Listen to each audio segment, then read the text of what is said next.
So first of all, I want to say how flattered I am that you asked me to do this, and I really hope I don't let you down, and I also really hope that I don't cry, but no promises on either count. So, second of all, I have now been a mother for about 3.5 months, and I already get insanely proud when Penelope does something as minor as hold her head up on her own.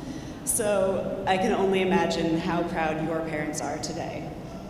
You should all hold your own heads up a little higher. Surviving high school is no small feat. Anyway, I'm up here to impart some words of wisdom, so let me do my best. Let me start with some conventional wisdom. The conventional wisdom about high school students is that they want to conform. Everyone wants to dress the same way, think the same way, and act the same way. The first cardinal sin of teenagehood is to stand out. Conventional wisdom goes on to say that this hive mindset starts to fade once high school ends, and then the quest begins, the quest to find oneself. Here's the thing though. One of my absolute favorite things about you guys, Léman's class of 2014, is that you are, and I mean this in the most loving way possible, a delightful bunch of weirdos. The conventional wisdom doesn't really apply to you. You have no problem expressing yourselves and your preferences. If you want to wear bow ties, or leopard print jumpsuits, or Harry Potter robes, or antlers, you do it. If you know every word in Mean Girls, or every line Benedict Cumberbatch has ever uttered, you recite them proudly. You also repeatedly break the second cardinal sin of teenagehood. You resist apathy.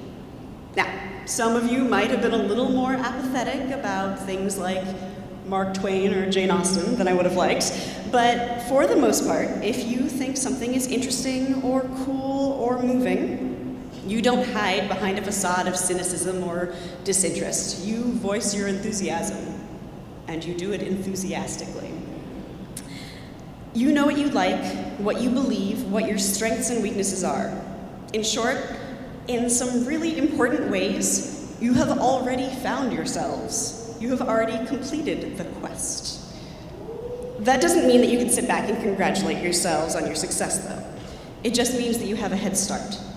In the coming months, you're going to meet lots of people who do fit the conventional wisdom, people who fit the stereotype and who are just starting to try to find themselves, people who have never expressed a preference for fear of it being wrong, people who have never met, let alone lived with and taken classes with, people from other countries, people who have hidden who they are for so long that they don't quite know what they've been hiding.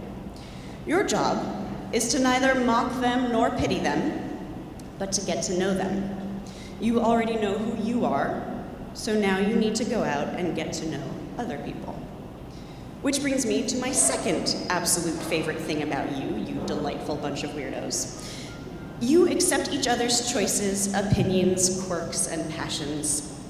I'm not saying that the entire class of 2014 has always held hands and sung Kumbaya, but, and here again, conventional wisdom rears its ugly head, high school students are, usually, by and large, remarkably mean. They pick on each other's weaknesses and mock and ostracize those who might deviate from the norm. But you guys don't really have a norm, and you don't use each other's differences as ways to belittle one another, which also puts you ahead of the game. You already know how to accept other people. So that's your task when you leave here. Get to know people and accept them for who they are and who they might become. Show them that being a delightful weirdo is much more fun than being an anonymous clone. Colleges go to great lengths to enroll a diverse student population. Kids from different backgrounds with different experiences and talents and outlooks. The colleges do this because they think a diverse population will enrich your college experience and contribute to your education. And here's where I can add a little bit of wisdom of my own. The colleges are right. The dirty little secret about college education is that who you meet may end up mattering more than what classes you take. I'm absolutely not advocating that you blow off applied physics or philosophy 101 to hang out with your newfound friends. Really not. But don't shut yourselves away. Don't become wallflowers too shy to introduce yourselves or elitists too snobbish to bother. I want to urge you now, make the most of your education, starting as soon as possible. Go to classes, do the reading, take notes, stay awake. But more importantly, get to know people.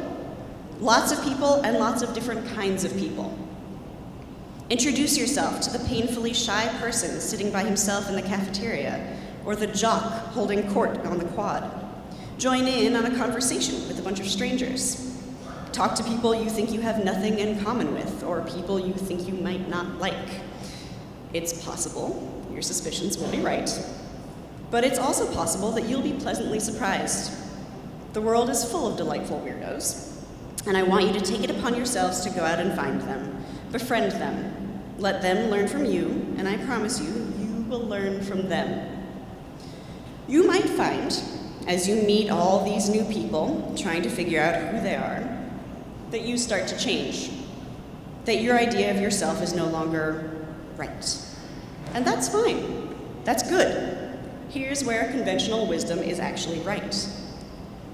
The next 4 years of your life is time for you to learn and change, to grow and evolve. Embrace that. You'll still be you, you'll still be delightful, and you'll probably still be weird. Everyone is. Léman is a prep school. Our job as teachers is to push you to make sure you're ready for the intellectual rigor of college. But the community that you have created, a community of distinct individuals, has prepared you more than we could ever hope to. You're facing the future with a major advantage because of the experience you've had here at Léman with each other. You are in a position to take maximum advantage of all that college offers. So when you walk away with that other degree in 4 years, you can walk away as the best possible version of yourself. Make sure that you do. Now, it's a truth universally acknowledged that an English teacher giving a speech must include a quote from a famous author. So I will leave you with this. As you go out into the world, no matter who you meet, or what you learn, or how you change, or how you stay the same, remember the invaluable words of John Green to his nerd fighters: don't forget to be awesome. Thanks, good luck, and I'm so proud of you.